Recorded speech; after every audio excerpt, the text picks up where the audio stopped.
നമസ്കാരം. അങ്കമാലി ഡയറിയിൽ നിന്ന് നിങ്ങളുമായി പങ്കുവയ്ക്കുന്നത് ഇന്ത്യയിലെ 2026 റിലീസ് ചെയ്ത ഒരു ബോളിവുഡ് ചിത്രത്തെക്കുറിച്ചാണ്.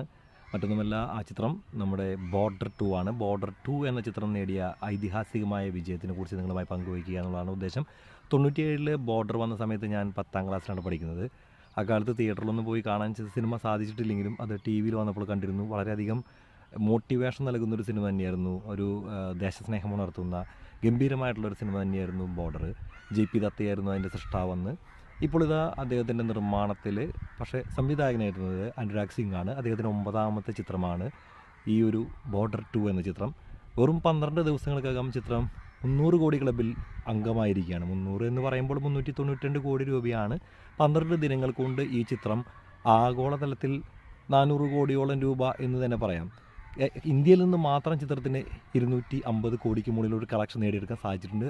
മറ്റുള്ള സ്ഥലങ്ങളിൽ നിന്ന് ഏകദേശം 100 കോടിക്ക് അപ്പുറമുള്ളൊരു കളക്ഷൻ 13ാം ദിവസത്തോടെ എടുക്കുമ്പോൾ കിട്ടിയെന്നുള്ള റിപ്പോർട്ടുകളാണ് വരുന്നത്. അനൗദ്യോഗികമായ റിപ്പോർട്ടുകളാണ്. ഔദ്യോഗികമായ റിപ്പോർട്ടുകളുടെ അടിസ്ഥാനത്തിൽ ചിത്രത്തിന് നേടിയെടുക്കാൻ സാധിച്ചിരിക്കുന്നത് ഒരു 400 കോടിക്ക് അടുത്തുള്ള ഒരു കളക്ഷനാണ്. 400 കോടി എന്ന് തന്നെ പറയാം. പക്ഷേ അനൗദ്യോഗിക കണക്കുകൾ പ്രകാരം ഇപ്പം നമ്മൾ 14 ദിവസങ്ങൾ പിന്നിട്ട് കഴിഞ്ഞു. ജനുവരി 23 ചിത്രം റിലീസ് ചെയ്തെങ്കിലും ഇപ്പോൾ നമ്മൾ 2 ആഴ്ച കഴിഞ്ഞ് ഈ സിനിമയെക്കുറിച്ച് നമ്മൾ വിലയിരുത്തുമ്പോൾ ചിത്രത്തിന് ഏകദേശം 500 കോടിക്കടുത്തുള്ള ഒരു കളക്ഷൻ നേടി എന്നുള്ള അനൗദ്യോഗികമായിട്ടുള്ള റിപ്പോർട്ടുകളാണ് വരുന്നത്. 500 കോടി എന്നുള്ള ഒരു ഔദ്യോഗിക റിപ്പോർട്ട് അടുത്ത 2 ദിവസങ്ങൾക്കുള്ളിൽ വരുമെന്നാണ് ഞാൻ കണക്ക് കൂട്ടുന്നത്. എന്തായാലും ബോർഡർ 2 എന്ന സിനിമ ഒരു വിജയമായി മാറിയിരിക്കുന്നത്. സമ്മിശ്ര പ്രതികരണങ്ങളാണ് ഇങ്ങനൊന്നും കേൾക്കുന്നത്. പക്ഷേ നോർത്തിൽ ചിത്രത്തിന് വലിയ രീതിയിലുള്ള സ്വാധീനം നേടിയെടുക്കാൻ സാധിച്ചിട്ടുണ്ട്. പാകിസ്ഥാൻ ഇന്ത്യ വലിയൊരു യുദ്ധം നടന്ന 1971 ആ യുദ്ധത്തിന് ബേസ് ചെയ്തുകൊണ്ടുള്ള സിനിമയാണത്.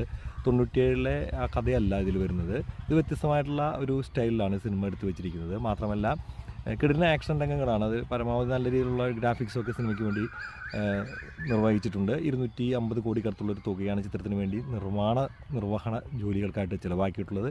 അപ്പോൾ ചിത്രം ലാഭത്തിലേക്ക് തന്നെയാണ് മുന്നോട്ട് പോയിക്കൊണ്ടിരിക്കുന്നത്. 500 കോടിക്കടുത്ത് എന്ന് പറയുമ്പോൾ ഇരട്ടിയോളം തുക നേടിക്കഴിഞ്ഞു. ഇനി അത് മുന്നോട്ട് പോവുക തന്നെയുള്ളൂ. മാത്രമല്ല സണ്ണി ഡിയോളൊക്കെയാണ് ചിത്രത്തിലെ നായക കഥാപാത്രങ്ങളെ അവതരിപ്പിക്കുന്നത്.